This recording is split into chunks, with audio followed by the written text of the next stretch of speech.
Hi, this is John Lovett at Two Script Guys, and we're going to continue our discussion of little known, little thought of science fiction authors. The person that we're going to discuss this month is James Blish. Now, James Blish was born on 23rd of May, 1921, and he died on the 30th of July, 1975. He was best known for his cities and flight novels, and his series that I most know him was his Star Trek novelizations, where he took the scripts and made short stories from them. His novel, A Case of Conscience, won the Hugo Award. He is credited with creating the term gas giant to refer to large planetary bodies. His first published stories appeared in Super Science Stories and Amazing Stories, both long-lost science fiction magazines. Blish wrote literary criticism of science fiction using various pen names. He was born in New Jersey. He self-published a fanzine in high school called The Planeteer. Blish was a member of the Futurians in New York City. Blish attended meetings of the Futurian Science Fiction Society in New York City during this period. Futurian members included Damon Knight and Cyril Kornbluth, both of whom will be discussed on this series. And he became close friends with these two gentlemen. Blish's relationships with other members were often bitter. A personal target was fellow member Judith Merrill, who is also a noted science fiction author, and he would debate politics with her, he taking a conservative end and she was liberal. Blish studied at Rutgers University, graduating in 1942. Drafted into the Army, he served briefly as a medical laboratory technician. He took a general discharge in lieu of courts-martial for refusing orders to clean a grease trap. Following discharge, Blish entered Columbia University as a master's student of zoology.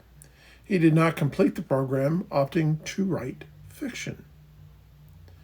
In 1947, he married Virginia Kidd. They divorced in 1963. Blish then married artist J.A. Lawrence in 1964, moving to Britain that same year.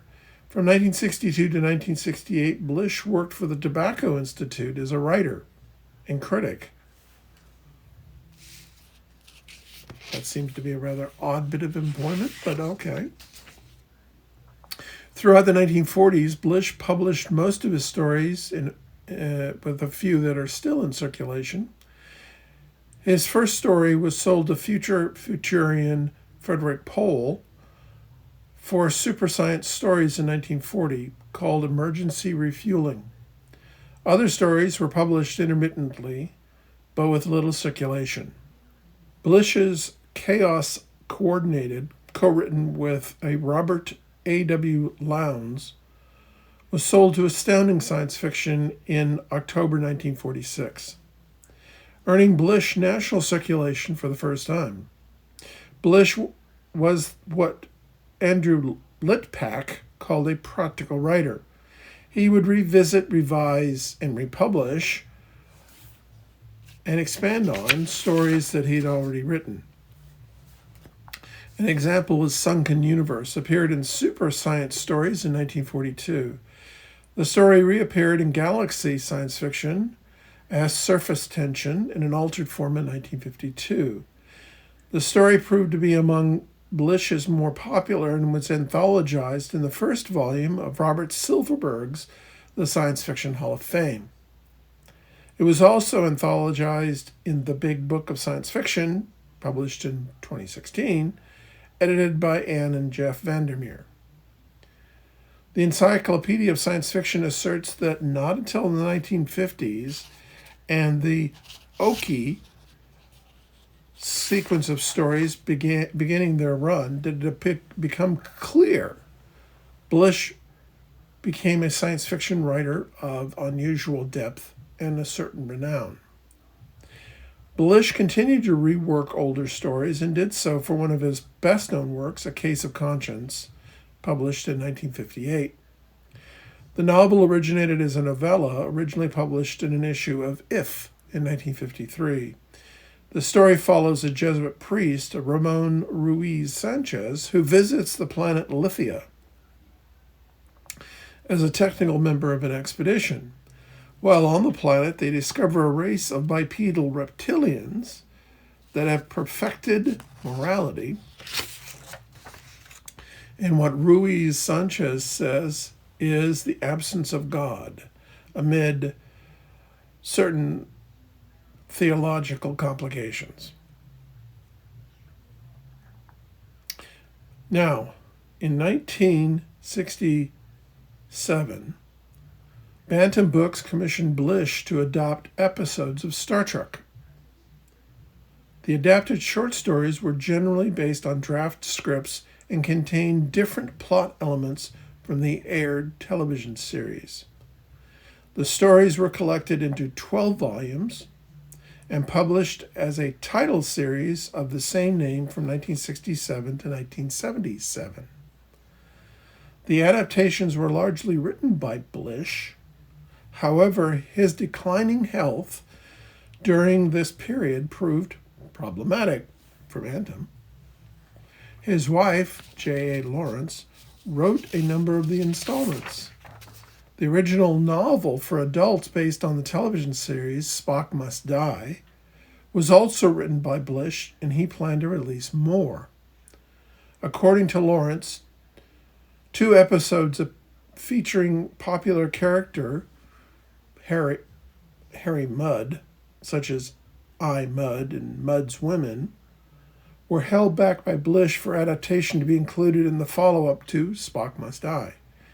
However, Blish died before the novel could be completed.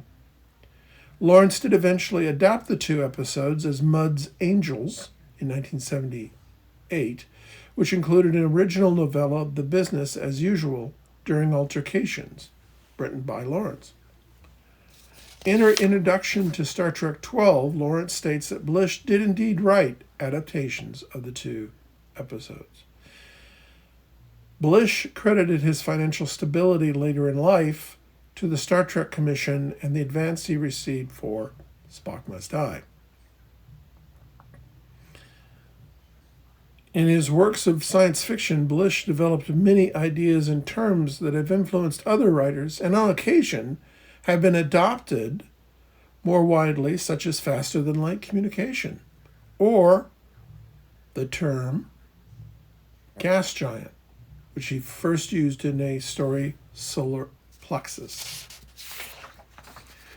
Blish died on the 30th of July, 1975, from complications related to lung cancer.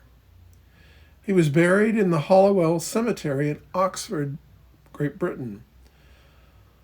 The Bodleian Library at Oxford is the custodian of all his papers, and it has a complete catalog of Blish's published works. So I hope you enjoyed that. Each month we're going to come out with a new author. I mentioned two of the names, Damon Knight and Cyril Kornbluth, among others. We're also going to talk about Alfred Bester, Lester Del Rey, Philip K. Dick, and I mean his other works, not the stuff that you've seen that have been made into the movies, Jack Vance, Frederick Pohl, who I mentioned tonight, and Judith Merrill, who I also mentioned tonight. All of these authors are worth your time, and they all are fantastic authors and have a lot of good things that they have written. So, hope you enjoyed it. Thanks.